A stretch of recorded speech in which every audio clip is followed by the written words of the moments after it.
साथियों नमस्कार। मैं प्रदीप कुमावत आप सभी का हमारे YouTube channel PK commerce classes पर स्वागत करता हूं। हार्दिक अभिनंदन करता हूं आप सभी का। जैसा कि आप सभी को पता है साथियों कि हमारे YouTube चैनल का नाम है पीके कॉमर्स क्लासेस। तो नए साथियों से मेरा निवेदन है कि प्लीज़ यदि उन्होंने अभी तक हमारे YouTube चैनल को सब्सक्राइब नहीं किया है तो वो जल्दी से जल्दी सब्सक्राइब कर लें। वीडियो जो भी आप देखते हैं आपको पसंद आते हैं आप उनको लाइक कीजिए और ज़्यादा से ज़्यादा आप उनको शेयर कीजिए। चलिए आज जो नया टॉपिक मैं आप लोगों के लिए लेके आया हूँ, तो बिना आप लोगों का समय वेस्ट किए मैं डायरेक्टली पॉइंट पे आता हूँ और पॉइंट टू पॉइंट बात करता हूँ ताकि आप लोगों का समय ज़्यादा ख़राब ना हो। साथियों आज हम जो है सभी मिलकर एक चीज़ सीखने वाले हैं और उसका नाम है एंट्री करने का तरीका। जी साथियों, आज हम सीखेंगे कि हम एंट्रीज कैसे करें। जो साथी टैली का कोर्स कर रहे हैं या करने का विचार कर रहे हैं, या ऐसे बहुत सारे साथी हैं जो कॉमर्स में हैं, 11th भी उन्होंने पास कर ली होगी, 12th पास कर ली होगी, कॉलेज में भी होंगे, लेकिन अक्सर एक ऐसा टॉपिक जो शायद सभी के लिए परेशानी का रहता है, बहुत सारे स्टूडेंट्स को इस टॉपिक में दिक्कत रहती है कि उनको ये कॉन्सेप्ट क्लियर नहीं हो पाता है कि बिज़नेस में जो ट्रांजैक्शन होते हैं, बिज़नेस में जो लेन देन होते हैं, उनकी एंट्रीज को किस तरीके से किया जाए। कहीं ना कहीं वो इस टॉपिक को लेके कंफ्यूज रहते हैं, डाउट्स उनके मन में रहता है और वो कम्प्लीटली एंट्रीज को सही तरीके से नहीं कर पाते हैं। तो साथियों आज की इस क्लास में मैं आपको बताऊंगा कि एंट्री करने का वो कौन सा तरीका है या क्या सिस्टम है, क्या प्रोसेस है जिसको सीख कर हम एंट्रीज का टॉपिक अच्छे से क्लियर कर पाएँ। तो साथियों आप इस वीडियो को ज़रूर ध्यान से देखते रहें और आप सभी से मैं एक बार रिक्वेस्ट ये भी करूँगा कि वीडियो को बीच में स्किप ना करें और एंड तक आप ज़रूर बने रहें ताकि पूरा लेसन, पूरा टॉपिक आपको अच्छे से समझ में आए। क्योंकि यदि आप वीडियो को स्किप करेंगे तो हो सकता है कोई ऐसी इंपॉर्टेंट बात जो आप लोगों के लिए जानना बहुत ज़रूरी है और वो आप सुनने से रह जाएँ। तो आप वीडियो को स्किप ना करें और कंटिन्यू आप रेगुलर वीडियो को देखते रहें, एंड तक बने रहें। और फिर भी किसी प्रकार की प्रॉब्लम यदि आपको रहती है, आपके डाउट्स अभी भी हैं, तो आप कमेंट बॉक्स में कमेंट करके आप अपनी प्रॉब्लम का सॉल्यूशन वहाँ पर ले सकते हैं। ठीक है साथियों, तो करते हैं आज की क्लास को शुरू। देखिए एंट्री करने का तरीका, तो तरीके में आपको एक प्रोसेस बताया जाएगा और यदि आप इस प्रोसेस को फॉलो करते हैं, एज इट इज़ फॉलो करते हैं बिना किसी प्रकार का एक्सपेरिमेंट किए, एक प्रोसेस होता है काम को करने का, तो यहाँ भी आपको एक प्रोसेस बताया जाएगा, एक वो तरीका बताया जाएगा जिसके द्वारा, जिसको सीखने के बाद आपको शायद कभी भी एंट्री करने में कोई प्रॉब्लम नहीं होगी। तो आप पूरे प्रोसेस को ध्यान से समझने की कोशिश कीजिएगा और इसके नोट्स आप बनाइएगा ताकि आपको आज के बाद कभी भी ये दिक्कत नहीं हो कि मैं एंट्री को किस प्रकार से करूं। तो साथियों यहाँ पर आपको कुछ स्टेप्स बताई जाएंगी और उस स्टेप को आप फॉलो करें, स्टेप बाय स्टेप आप काम करें, एक प्रोसेस को आप फॉलो करें ताकि आपको एंट्री करने का तरीका आराम से समझ में आ सके और आज के बाद आपका ये टॉपिक हमेशा के लिए क्लियर हो जाए कि मैं एंट्री को कैसे करूँ। जैसा कि पहला स्टेप आप देख पा रहे हो ऑन स्क्रीन कि दिए गए लेन देन को सावधानी से पढ़ें। जो भी ट्रांजैक्शन जिसकी एंट्री आपको करनी है या एंट्री करने के लिए आपसे कहा गया है, तो उस एंट्री को करने के लिए ये ज़रूरी होता है सबसे पहले कि हम उस ट्रांजैक्शन को केयरफुली रीड करें, उसको पढ़ें हम कि उस ट्रांजैक्शन में कहाँ क्या लिखा हुआ है। क्योंकि साथियों जब तक आप ट्रांजैक्शन को क्लियरली आप स्टडी नहीं करेंगे, आप उसको पढ़ ही नहीं पाते हैं या आप उसको समझ ही नहीं पा रहे हैं, ट्रांसलेट नहीं कर पा रहे हैं कि कहाँ क्या कॉन्सेप्ट है, तो आप खुद समझते हैं कि फिर आप उसकी एंट्री को कैसे क्लियर कर पाएंगे। तो सबसे पहला काम आपका इंपॉर्टेंट होता है कि आप ट्रांजैक्शन को, लेन देन को सावधानी से पढ़ें उसको और उसको समझने की कोशिश करें कि उसमें लिखा हुआ क्या है। उसके बाद जो सेकेंड स्टेप आपको फॉलो करना है वो है कि आप ये मालूम करें कि उस लेन देन के होने से व्यवसाय में कोई वस्तु आई है या गई है।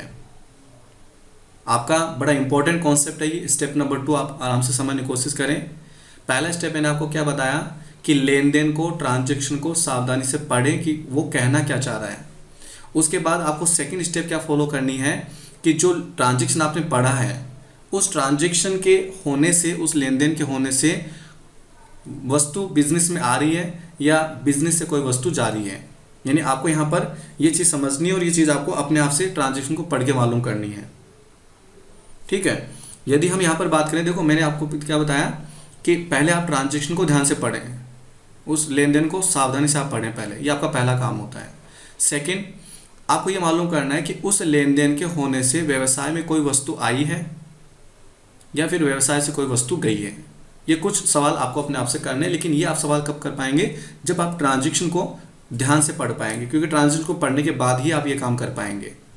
उसके बाद हम तीसरे स्टेप को फॉलो करेंगे, और तीसरी स्टेप हमें क्या बता रही है कि आप ये मालूम करें उसके बाद में कि वो वस्तु कहाँ से आई है या फिर कहाँ पर गई है।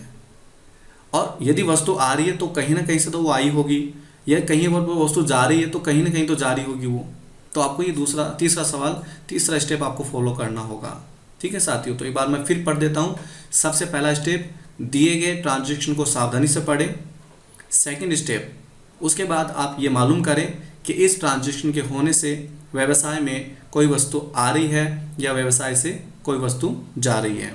तीसरा स्टेप, उसके बाद आप ये मालूम करें कि वो वस्तु कहाँ से आई है व्यवसाय में और कहाँ गई है। यदि गई है तो कहाँ गई है, और आई है तो कहाँ से आई है। अब इन 3 स्टेप्स को मैं एक एग्जाम्पल के द्वारा क्लियर करने वाला हूँ, ताकि आपको कोई डाउट नहीं रहे। जैसे फॉर एग्जाम्पल आपके सामने लिखा हुआ है कि amount received from Rakesh, Rakesh से 5,000 रुपये प्राप्त हुए। तो साथियों यहाँ पर ये जो लाइन लिखी हुई है, एक सेंटेंस लिखा हुआ है अमाउंट रिसीव्ड फ्रॉम राकेश। क्या है ये साथियों? ये एक ट्रांजैक्शन है। क्या है? ट्रांजैक्शन। तो हमने ट्रांजैक्शन को ध्यान से पढ़ा और हमें पता चला कि राकेश से 5,000 रुपये प्राप्त हुए। बड़ा सिंपल सा ट्रांजैक्शन है, आप अच्छे से समझ जाएंगे।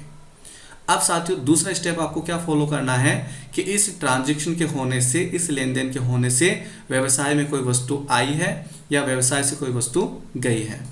ठीक है, ये आपको पता लगाना है। जैसा कि मैं यहाँ पर आपको समझा देता हूँ कि उपयुक्त लेन देन को ध्यान से पढ़ने पर आपको ये पता चलेगा कि व्यवसाय में 5,000 रुपये आए हैं। ये हमारा पहला क्वेश्चन था और उसका आंसर भी हमने पता लगा लिया कि 5,000 रुपये व्यवसाय में आई हैं। तीसरी स्टेप आपको क्या फॉलो करनी है कि उसके बाद आप ये मालूम करें, अपने आप से सवाल करें उस ट्रांजैक्शन को पढ़ के कि यदि वो वस्तु आई है तो कहाँ से आई है, और यदि गई है तो फिर कहाँ पर गई है। जैसा कि आप इस ट्रांजैक्शन को ध्यान से पढ़ेंगे तो उपयुक्त लेन देन को ध्यान से पढ़ने पर पता चल जाएगा आपको कि व्यवसाय में 5,000 रुपये कहाँ से आए? राकेश से आए साथियों। ठीक है, तो 2 सवाल हमने अपने आप से किए कि वस्तु आई है या गई है, तो हमें उसका क्या आंसर मिला। देखिए यहाँ पर क्या आंसर मिला कि व्यवसाय में 5,000 रुपये आए हैं। ठीक है, इस ट्रांजैक्शन के होने से। और उसके बाद हमने देखा कि वो 5,000 रुपये राकेश से आए हैं। ये हमारा तीसरा स्टेप हमने पूरा कर लिया। उसके बाद हमें बढ़ना है चौथे स्टेप की तरफ। उसके बाद आप ये मालूम करें कि इस लेन देन के होने से कौन कौन से खाते प्रभावित हो रहे हैं, कौन कौन से खाते प्रभावित हो रहे हैं। ये आपको चौथा स्टेप करना है। 5वां स्टेप, उसके बाद आप ये मालूम करें कि इस लेन देन से जो खाते, जो अकाउंट इफेक्ट हो रहे हैं वो पर्सनल है, रियल है या फिर नॉमिनल, मतलब वो व्यक्तिगत अकाउंट है, वस्तुगत है या फिर वो नाम मात्र खाता है। ये आपको मालूम करना पड़ेगा 5वें स्टेप में। उसके बाद हम आगे चलें 6 नंबर स्टेप में। तो यहाँ पर आपको साथियों बता दूं कि आपको एंट्री करने के लिए जो अकाउंटिंग के जो रूल्स होते हैं, रूल ऑफ अकाउंट्स होते हैं, उनको आपको फॉलो करना पड़ेगा। तो जैसा कि ये 3 स्टेप ऑन स्क्रीन आपके सामने, इसको भी मैं विद एग्जाम्पल क्लियर कर देता हूँ, आप ध्यान से समझने की कोशिश ज़रूर कीजिएगा। जैसे साथियों अभी जो हमने ट्रांजेक्शन देखा था पीछे, तो उपयुक्त लेन देन में एक अकाउंट आपको पता चलेगा कैश का इफेक्ट हो रहा है। जो ट्रांजैक्शन आपने पढ़ा है उसमें एक अकाउंट आपका कौन सा इफेक्ट हो रहा है? कैश का। और दूसरा अकाउंट आपका कौन सा इफेक्ट हो रहा है? राकेश का। तो हमें चौथी स्टेप में क्या करना है, ये मालूम करना है कि बिजनेस में जो ट्रांजैक्शन हुआ है उस ट्रांजैक्शन के होने से कौन कौन से अकाउंट इफेक्ट हो रहे हैं, कौन से खाते प्रभावित हो रहे हैं। तो जैसा कि हमें पता चला कि एक तो कैश का अकाउंट प्रभावित हो गया और दूसरा हमारा राकेश का जो अकाउंट है वो प्रभावित हो गया। अब उसके बाद आपको 5वीं स्टेप क्या फॉलो करनी है कि इस लेन देन से जो खाते प्रभावित हुए हैं, जो अकाउंट इफेक्ट हुए हैं, वो व्यक्तिगत में है या वो वस्तुगत में आता है या फिर वो अकाउंट नाम मात्र में आता है। ठीक है, तो 3 प्रकार के अकाउंट बिजनेस में है, real account, personal account and nominal account. तो आपको ये आइडेंटिफाई करना पड़ेगा, आपको ये पता लगाना पड़ेगा कि जो 2 अकाउंट इफेक्ट हुए हैं वो व्यक्तिगत में आते हैं, वस्तुगत में आते हैं या फिर नाम मात्र में आते हैं। जैसा कि मैं इसके लिए भी आपको यहाँ पर बता देता हूँ कि उपयुक्त लेन देन में प्रभावित होने वाले जो अकाउंट है, कौन कौन सा अकाउंट प्रभावित हुआ। एक तो कैश का, तो साथियों आपको पता चलेगा कि कैश तो किस में आता है? रियल अकाउंट में आता है। अब ये काम वही स्टूडेंट कर पाएगा, वो कंडक्ट कर पाएगा जिसको पहले से रूल ऑफ अकाउंट्स का टॉपिक क्लियर होगा। तो यदि ये टॉपिक आपका क्लियर नहीं है तो हमारा नेक्स्ट वीडियो आप ज़रूर देखें जो कि रूल ऑफ अकाउंट्स के ऊपर रहेगा। ठीक है, तो आपको क्या मालूम करना है कि जो अकाउंट इफेक्ट हुआ है वो वस्तुगत में आएगा, व्यक्तिगत में आएगा या फिर नामात्र में। तो ध्यान रखिए साथियों, जो कैश का अकाउंट इफेक्ट हुआ है वो किस में आ रहा है, वस्तुगत रियल अकाउंट में आ रहा है। और दूसरा अकाउंट कौन सा इफेक्ट हुआ था, राकेश का, और राकेश का अकाउंट किस में आएगा, व्यक्तिगत में आ जाएगा, पर्सनल अकाउंट में। ठीक है, तो हर चीज़ को आप आराम से क्लियर करें, समझें आप। ठीक है, किसी प्रकार की आपको कोई जल्दीबाजी यहाँ पर नहीं दिखानी है। मैं एक बार फिर रिपीट कर देता हूँ ताकि टॉपिक आपका 100% क्लियर हो जाए। फोर्थ स्टेप में आपको क्या करना है, ये पता लगाना है कि कौन कौन से अकाउंट इस ट्रांजेक्शन के होने से इफेक्ट हो रहे हैं। तो हमें पता चला कि एक अकाउंट इफेक्ट हो रहा है कैश का, क्योंकि कैश हमारे पास आया है यहाँ पर, और दूसरा अकाउंट इफेक्ट हो रहा है कौन सा, राकेश का, क्योंकि पैसा कहाँ से आया, अमाउंट कहाँ से आया, राकेश से आया। फिर हमें क्या पता लगाना है कि जो कैश अकाउंट है वो पर्सनल में आएगा, रियल में आएगा या फिर नॉमिनल में। ठीक है, तो कैश का अकाउंट किस में आता है, वस्तुगत में आता है, रियल अकाउंट में। और राकेश का अकाउंट जो इफेक्ट हुआ है वो किस में आएगा, व्यक्तिगत में आएगा, यानी पर्सनल अकाउंट में आएगा। और साथियों, जो आपकी 6 नंबर स्टेप है उसमें आपको अकाउंटिंग जो रूल्स होते हैं, रूल ऑफ अकाउंट्स होते हैं, जो डेबिट और क्रेडिट को बताते हैं, वो आपको यहाँ पर फॉलो करने पड़ेंगे, उनको यहाँ को अप्लीकेबल करना पड़ेगा। जैसे अभी ऑन स्क्रीन आपको सब पता चल रहा है कि एक अकाउंट कौन सा इफेक्ट हुआ है, कैश का अकाउंट।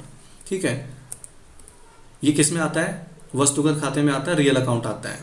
अब बात करें रियल अकाउंट में कि ये वस्तु आ रही है या जा रही है, पैसा आया है या गया है। तो आपने ट्रांजेक्शन को ध्यान से पढ़ा होगा, आपने लेन देन को ध्यान से पढ़ा होगा, और आपको अच्छे से समझ में आ गया होगा कि 5,000 रुपये हमें राकेश से प्राप्त हो रहे हैं। तो इसका मतलब पैसा आया है हमारे पास, ये आने वाली वस्तु है। और अकाउंटिंग रूल यदि आप लोगों को आते हैं तो आप अच्छे से समझ जाएंगे और आपको पता चलेगा कि व्यवसाय में आने वाली जो वस्तु है, जो वस्तु व्यवसाय में आती है, उसको हमें क्या करना पड़ता है साथियों, डेबिट करना पड़ता है। ठीक है, तो कैश का जो अकाउंट है वो तो हमें क्या करना पड़ेगा, डेबिट, क्योंकि कैश बिजनेस में आ रहा है और आने वाली वस्तु को हम क्या करते हैं, डेबिट करते हैं, डीआर करते हैं। उसके बाद जो सेकेंड अकाउंट इफेक्ट हुआ है स्टूडेंट, वो हुआ है राकेश का। ठीक है, तो राकेश की यदि हम बात करें तो राकेश किस में आ रहा है, व्यक्तिगत में, पर्सनल में आ रहा है।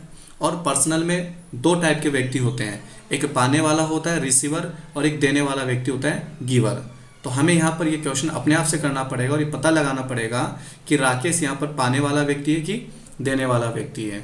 तो यहाँ आप समझ गए होंगे कि फिलहाल कि राकेश से 5,000 रुपये प्राप्त हुए, तो राकेश तो देने वाला व्यक्ति है। और अकाउंटिंग के जो रूल्स हैं वो हमें क्या बताते हैं कि देने वाले व्यक्ति के अकाउंट को क्या कर दीजिए, सीआर कर दीजिए।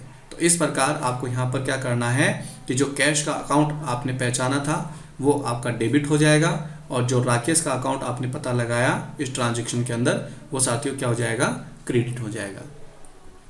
यदि हम आगे, यहाँ पर मैंने 6 नंबर स्टेप को रिपीट कर दिया है ताकि अभी जो स्टेप आपके सामने आएगी उसको आप आराम से समझ सकें। तो हमने 6 नंबर स्टेप में क्या पाया कि एक अकाउंट कैश का इफेक्ट हुआ, एक अकाउंट राकेश का इफेक्ट हुआ।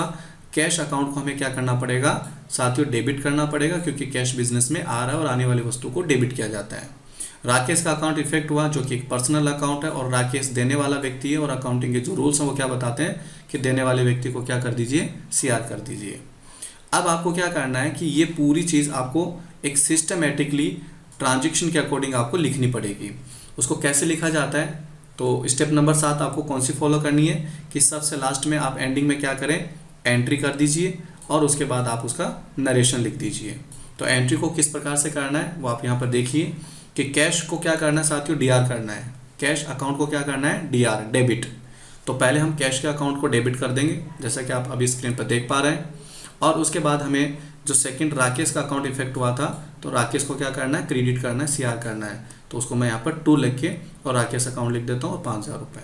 ठीक है, तो इस प्रकार फाइनली हमें पता चला कि इस ट्रांजेक्शन की जो एंट्री है साथियों वो क्या होने वाली है, इस ट्रांजेक्शन की फाइनल एंट्री क्या होने वाली है, ये आपके सामने रही, जिसमें कैश अकाउंट को हमने क्या कर दिया, डेबिट कर दिया है, और राकेश अकाउंट को हमने क्रेडिट कर दिया है। ठीक है, तो उम्मीद करता हूँ कि आपको ये छोटा सा जो टॉपिक है और आज का जो लेसन है वो आराम से समझ में आया होगा। और जब कभी भी आप किसी ट्रांजेक्शन को करें तो आप इस प्रोसेस को, इन स्टेप्स को वहाँ पर आप फॉलो करने की कोशिश करें। मुझे पूरी उम्मीद है कि आपका वो ट्रांजेक्शन जिसको आप पढ़ेंगे उसके एंट्री आप बिल्कुल सही कर पाएंगे। और साथियों सबसे लास्ट में हमें क्या लिखना होता है, इसका नरेशन लिखना होता है, जैसा कि मैंने यहाँ लिखा है, बीइंग अमाउंट रिसीव्ड।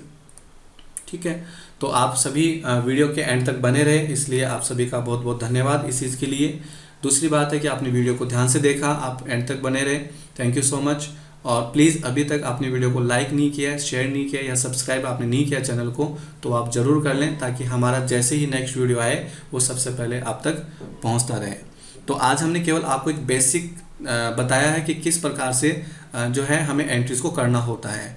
हम आगे आने वाली क्लासेस में इसी प्रकार का वीडियो जो एंट्रीज के ऊपर रहेगा स्पेशली हम दोबारा लेके आएंगे, ताकि जो transaction as a advance mode में होते हैं, क्योंकि कुछ ट्रांजेक्शन बिल्कुल ईजी वे में होते हैं वो हम आसानी से कर सकते हैं, कुछ ट्रांजेक्शन ऐसे जिनमें हमें स्पेशली और ज़्यादा मेहनत करने की आवश्यकता होती है, तो उसके लिए भी वीडियो आप लोगों के लिए जल्दी हम लोग लेके आएंगे। तो आप वीडियो में एंड तक बने रहे। एक बार फिर मैं आपको उसके लिए धन्यवाद देता हूं और आप प्लीज़ सब्सक्राइब ज़रूर कर लें और शेयर ज़रूर करें वीडियो को, और यदि वीडियो पसंद आए तो आप लाइक करना ना भूलें। Thank you so much.